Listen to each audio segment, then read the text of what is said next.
عقیدہ صحیح نہیں ہوگا. عقیدہ صحیح ہوگا تو مسلمان ہوگا. یہ عقیدے کی بات صرف بزرگوں کے لیے ہے, یہ ذمہ داروں کے لیے, ایک طرح کے لیے. ارے یہ عقیدے کی بات صحیح ہونے کے لیے مسلمان سب ہے, سب کے لیے عقیدہ برابر ہونا چاہیے. تیری ہو ترخان اور کچھ چیز نہیں جب تک اتنا اس کو صحیح نہیں. اچھا میں آپ کو یہ پوچھوں کہ پھر نماز کے ٹائم ابھی آ جاتا ہے اور جہاں کوئی جتنے سجید ہے کوئی عارف حاضر نہ ہو. مثال کے طور پر میں کسی کی ذات کو برا نہیں کرنا چاہتا, ایک موچی خاندان کا آدمی عارف حاضر ہو اور مفتیوں سے نماز کون پڑھائے گا؟ کون پڑھائے گا بولو؟ کیوں پڑھائے گا؟ اس پر جان ہی کیا تم نے؟ خالی جان نہیں کھائی جان کے نام سے اس کا تو خیال رکھ لوں. ارے اگر سننی ہے تو کھا, اور سننی نہیں ہے بنا نہیں کھا. کیوں کھاتا ہے تو کیوں دھوکہ دیتا ہے؟ اور یہ یاد رکھو اگر سننی نہیں ہے کوئی دعا اس کی کوئی فائدہ کو ختم نہیں. اور اگر سنی ہے تو چاہے وہ بھلے ترخانی کیوں نہ اسی سے دعا کرا دو.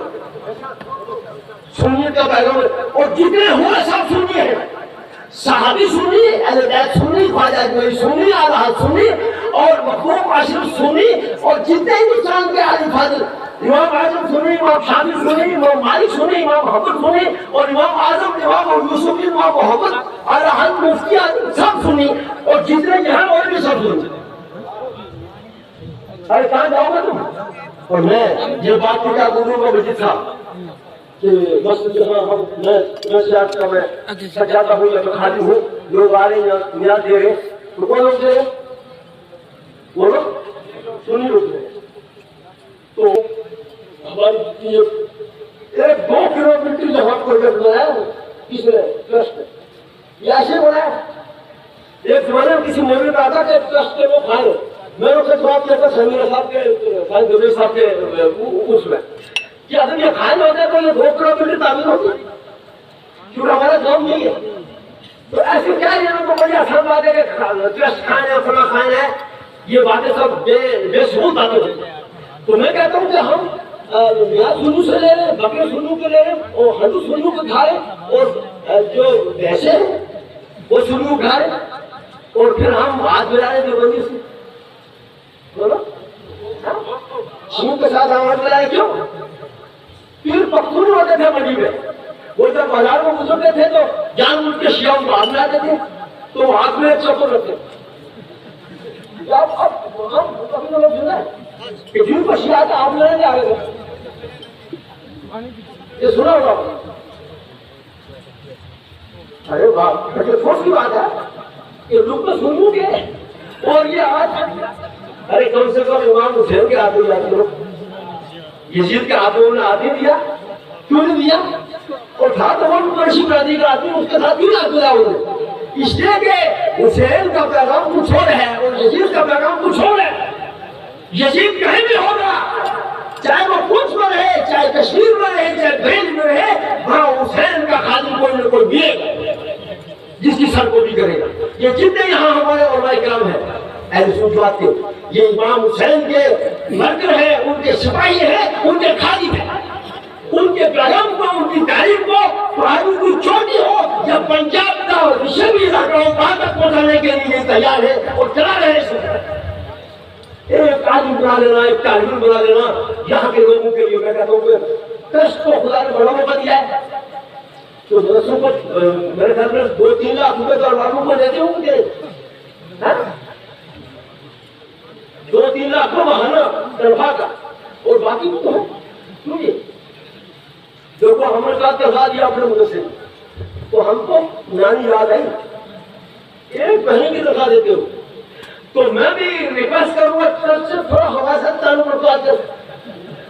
اور جو ہمارے مدرسے ہیں شریف کا کہتا رہا ہوں بھائی, اور بھی جو مدرسے شہر میں تھوڑا تھوڑا ان کو بھی, ٹھیک ہے جی, تھوڑا تھوڑا ان کو بھی دو, اور کچھ ہمارے مدرسے میں بھی دو, کیونکہ یہ سب سائنس صاحب کے خیال جاتا ہو سکے نہیں. ارے منڈی ہے پوچھا کون ایسی جگہ ہے تو سائنس صاحب کا پھول سکھاری بولو. برل ٹرسٹ میں بہت خوش ہوں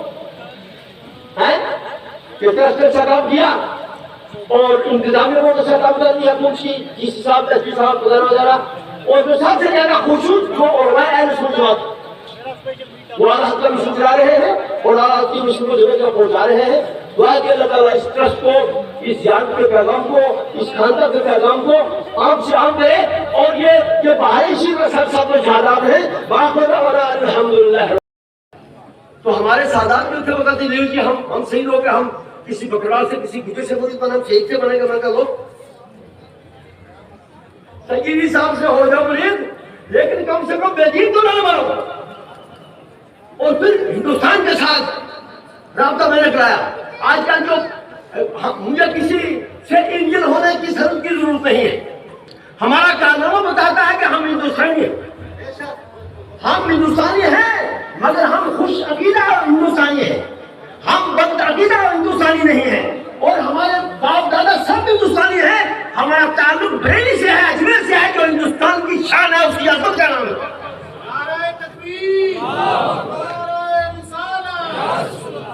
میں وہ ہندوستانی نہیں کہ میں شام کو ان کا بیگ اٹھا کے پھروں اور 10 داروں سے کہوں 20 آدمی سے کہوں۔ یہ خاندان کو پتا ہے، ایس پی کو پتا ہے، ڈی وائی ایس پی کو پتا ہے، اور ڈی سی کو پتا ہے کہ کون ہندوستانی ہے کون نہیں، فوج کو بھی پتا ہے کون ہندوستانی ہے کون نہیں۔ فوج سب جانتی ہے کہ یہ بریلی کون ہے، یہ محب الوطن ہے، وطن کی محبت ان کے اندر ہے، اور اگر وطن کی محبت نہ ہوتی تو تقسیم ہند میں اعلیٰ حضرت نے کیوں فتویٰ دیا تھا کہ آپ ہندوستان میں رہو، اس کے آدمی نے کیوں کہا تھا آپ ہندوستان کے اندر رہو، ہم اپنی قبر کو چھوڑ کر نہیں جا سکتے۔ اس کا مطلب ہم ہندوستان میں ہیں خواجہ کی وجہ سے اور اعلیٰ حضرت کی وجہ سے۔ ہم یہ جغرافیہ کے نہیں مانتے، مسلمان کہیں بھی ہوگا وہ مسلمان ہے، کسی جگہ کا بھی ہو مسلمان ہے۔ تو حضرت کو اس علاقے میں میں لایا ہوں، مدارس کے اندر ان کا تعارف کرانا۔ اب تو الحمدللہ میں نہ بھی ہوں، ان کا کام چل رہا ہے، اور یہ اعلیٰ حضرت کا مشن چلتا رہے گا، بند نہیں ہو سکتا۔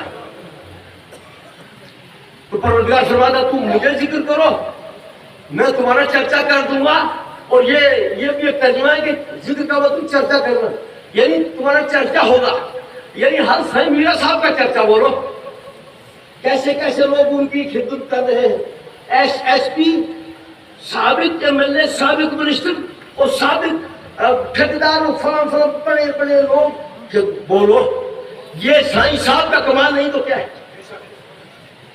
اتنے مدرسے روم میں بھی وہ دیتے ہیں، پھر یہاں کون سا فیضان اولیاء، اب یہ صاحب کہتے ہیں کہ فیضان اولیاء مت کرے لوگ، تو ہم نے کہا جانے اولیاء کون ہے فیض ملتا، ہم کون ہوتے ہیں، یہ تو ان کا فیض ہم کو مل رہا۔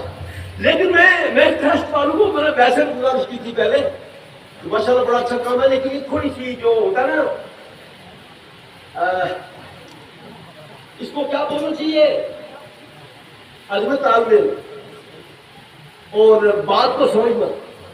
اب تھوڑی سی بات آپ سمجھو تو یہاں بزرگ کے مشن کو چلانا ہے نا، یہاں کو اپنی قدمی نہیں چلانی، بزرگ کا مشن ہے، اس کا ایک روحانی فیض ہے، اس کو سب لوگوں تک۔ الحمدللہ میرے ٹیبل پر یہ سب باتیں ہوتی ہیں، مجھے پتہ لگ جاتا ہے کہ غریب، بیوہ، مسکین، محتاج یا کسی کا حادثہ پیش آ گیا تو ٹرسٹ اس کی مدد کرتا ہے۔ تو ایک بات ہے کرو تھوڑی سی جی، آپ اگر سب میری بات کی تائید کرو تو میں اگر آپ کہو تو میں کہوں، ورنہ مجھے کہنے کی ضرورت ہے۔ اس ٹرسٹ میں علماء کو بھی ایک سرپرستی ہونا چاہیے، ٹھیک ہے نہیں؟ ایک کام آپ نے کرنا ہے، علماء کی مرضی سے، علماء کی رائے سے آپ کرو کہ یہ کام ہم نے کرنا ہے۔ ایک علماء یہ جو ٹرسٹ ہے یہ پورے جموں کشمیر کے مدرسوں کو چلا سکتا ہے، لیکن علماء ساتھ میں رکھو، علماء کو بات مت کرو، علماء کو ساتھ کو لے کے چلو۔ کیا ہے حدیث میں ہے کہ جو عالم کے پاس بیٹھے گا قیامت کے دن پروردگار سرکار کے ساتھ اسے بٹھائے گا۔ علماء کے ساتھ بیٹھو نا جی، علماء کے ساتھ بیٹھو، ان سے فتویٰ لو، اور دیکھو فتوے کی ضرورت ہر وقت ہے، فتوے سے کوئی مستغنی نہیں، شریعت کافر نہیں ہے، شریعت کا حکم کون بتائے گا بولو؟ ایک مفتی بتائے گا، ایک عالم بتائے گا۔ میں نے شروع میں کہا تھا کہ جب ہم نے ان بزرگوں کے 40ویں تقریر کی تھی تو ہم نے کہا عالم جو ہے وہ ایک سینٹر ہوتا ہے، اس کے آس پاس لوگوں کو ہونا چاہیے، اور بنا شبہ میں یہ کہوں گا، میں تو وہ تعریف نہیں کر رہا ہوں، میں علماء کی مرضی سے ہی بات کر رہا ہوں کہ اس ڈسٹرکٹ پنچ کے اندر اگر کوئی علماء کا مرجع و ملبہ ہے تو وہ مولانا فاروق نقشبندی ہے۔ میں بالکل سمجھتا ہوں، مجھے پتا ہے کون آدمی کہاں کیا کرنا چاہتا ہے. ابھی ایک جگہ میں سادات کے لیے کچھ کہا گیا اور حدیثوں کے خلاف کچھ باتیں کی گئی اور شیعوں کے مذہب کی باتیں کی گئی. میں نے صاحب سادات کو لکھا